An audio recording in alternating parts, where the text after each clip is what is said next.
হযরত আবু বকর বলেন, আলী আলী আমি যখন ইন্তেকাল করব, আমার পুরাতন জামা, যেই জামা দিয়ে আমার নবীজি পাক সাল্লাল্লাহু আলাইহি সাল্লাম নবীজির সাথে আমার হিজরত হয়েছে, নবীজির সান্নিধ্যে ছিলাম, ওই জামাটা দিয়ে আমাকে কাফনের কাফন পরাবে। সুবহানাল্লাহ বলেন। এরপরে আমাকে আমার নবীজির রওজা পাকের পাশে নিয়ে যাবে। নিয়ে যাওয়ার পরে বলবে, আল্লাহর বন্ধু আপনার আবু বকর, আপনার কথা মোতাবেক আমরা রেখেছিলাম।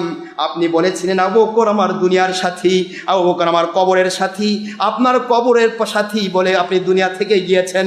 আবু বকর আমার জান্নাতে সাথী, সব জায়গায় আপনার এই কথা ছিল। ও আল্লাহর বন্ধু, এই মুহূর্তে আবু বকরকে আপনার সামনে নিয়ে আসা হয়েছে।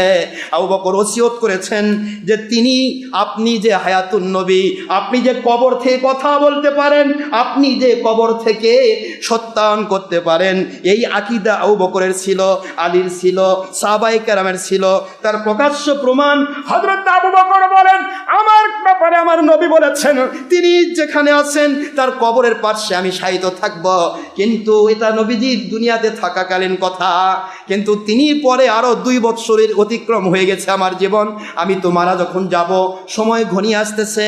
ও আবু আলী, আমার যখন মরণ হবে আমাকে আমার নবীর পাশে নিয়ে যাবে, নবীজির দিকে নেসবত করে আমার নবীর দিকে বলবে, ইয়া রাসূলুল্লাহ সাল্লাল্লাহু আলাইহি ওয়াসাল্লাম হযরত আবু বকর ইন্তেকাল করেছেন, তাকে কি আপনার পাশে দাফন করব নাকি অন্য কোথাও দাফন করব? আলী, আমার নবীর পক্ষ থেকে যদি কোনো আওয়াজ আসে, আওয়াজ মোতাবেক দাফন করবে। কোনো আওয়াজ যদি না আসে, বোঝা যাবে আমার নবীজির ইন্তেকাল মোবারকের পর আমি আবু বকর এমন কোনো কাজ করেছি গো আলী, যেই কাজে আমার নবী অসন্তুষ্ট হয়েছেন।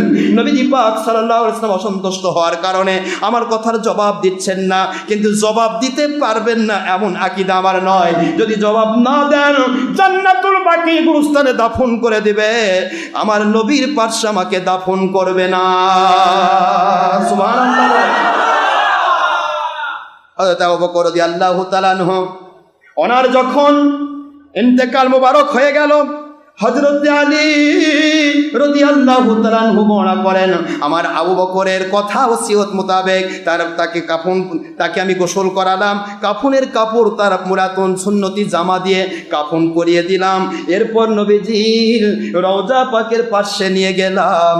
নবীজির রওজার দিকে নিয়ে যাওয়ার পরে রওজার দিকে তাকিয়ে আমি কিছুক্ষণ মুরাকাবার হালতে রয়ে গেলাম। মুরাকাবাই থেকে আল্লাহর নবীর রওজা পাকের সাথে কমপ্লিট কানেকশন করে বললাম, ইয়া রাসূলুল্লাহ সাল্লাল্লাহু আলাইহি ওয়াসাল্লাম আপনার ওসিয়ত, আপনি বলেছেন আবু বকর আপনার পাশে থাকবে।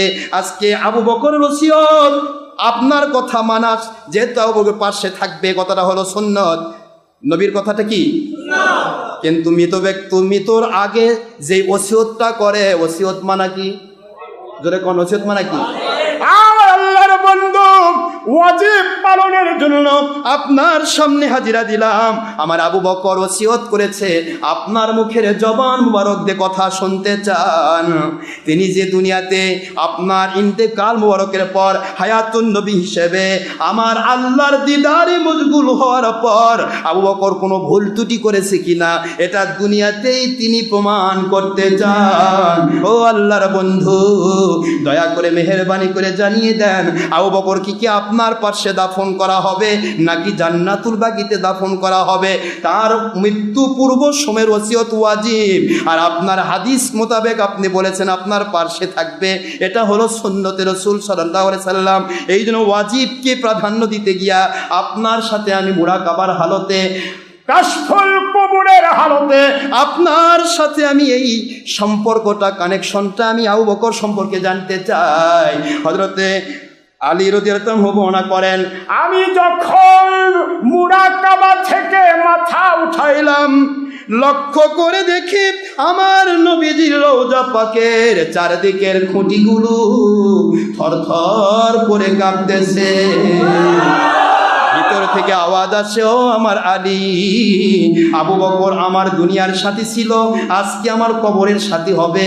যেদিন জান্নাতের নিশানায় যাওয়া হবে, ওই দিন আবু বকর আমার জান্নাতের সাথী হবে। ও